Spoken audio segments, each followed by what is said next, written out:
I'm Adam with OP Movement, and today we're going to be breaking down the kickstand hinge, looking at why it's a great activity for runners, how it can help with hip range of motion, and how it can influence better hip extension so that we're getting more out of our glutes instead of less.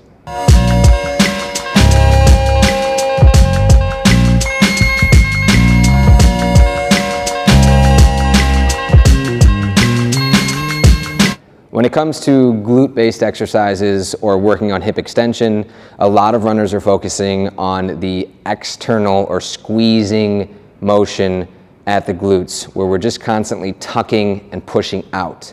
This is just going to get us to contract more and squeeze and tighten those glutes rather than allowing for that lengthening phase to take place, which is extremely important as we go to load onto the ground and we need to absorb that force and get length into that tissue, as well as loading hip flexion, getting better in that flex position, which sets us up for extending through that hip.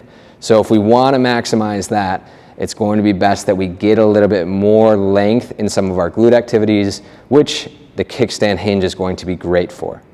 So breaking down a little bit of the setup here, it's going to be working on a single leg. So when we set in our kickstand position, we just want to take the back leg off the ground and prop it up like a kickstand. If you find that your setup is a little bit behind, right, you're loaded back on that kickstand foot, just take it off before you start. You'll realize you move a couple inches forward, and now we're stacked head over middle of the foot. Place that kickstand down, and now we'll make sure that front knee is just slightly soft. So we want that front shin to have a slight angle forward to ensure that we're on that midfoot and loaded properly. From there, a slight turn towards the front leg, so those hips maybe just an inch or even less turning into that front leg side. We'll find that crease at the hip with our opposite hand and then place our front leg hand on the glute. From here, keeping that knee and shin at the same angle the entire time, we'll focus on folding into that hip crease and letting our shoulders and head remain forward over that front side. So I'm folding, I'm getting length into this glute tissue, which I can feel with my hand. I'm creating a crease at the front of this hip by folding over, and my knee and foot are staying in their forwardly loaded position. From there, I'll push down through the ground. Again, my knee stays, and my hip is the one doing the extension.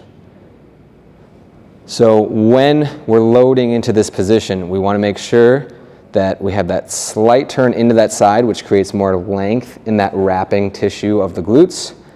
We're going to find that crease and find our hand on that side, and then we're just folding forward, stacked nicely over top that front leg, getting length in that glute, and spending, when we're practicing, let's spend 2 to 3 seconds in this loaded position.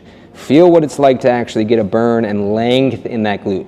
Feel what it's like to get tissue to open and grow back as the rest of our body stays forward. We'll get nice length here, fully loaded. This knee stays soft. We don't want to lock it back. And then we'll push through, and I come forward from my hip. This backhand can guide us forward. If we're going to want to add load to this, we can start by using a light weight, a kettlebell or a dumbbell, and a lot of times I'll go in the opposite hand so it naturally turns us into that front leg hip. Again, glutes are wrapping around, so we want to get that length by turning into that side.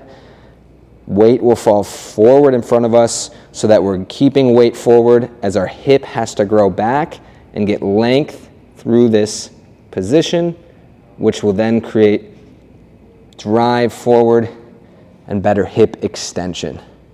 So rather than doing all of our glute activities as squeezing and closing that backside, let's open it up, learn to lengthen the tissues, which will help with internal rotation, range of motion, loading through that side, and then as we get better with that hip flexion, it'll increase our ability to get into hip extension.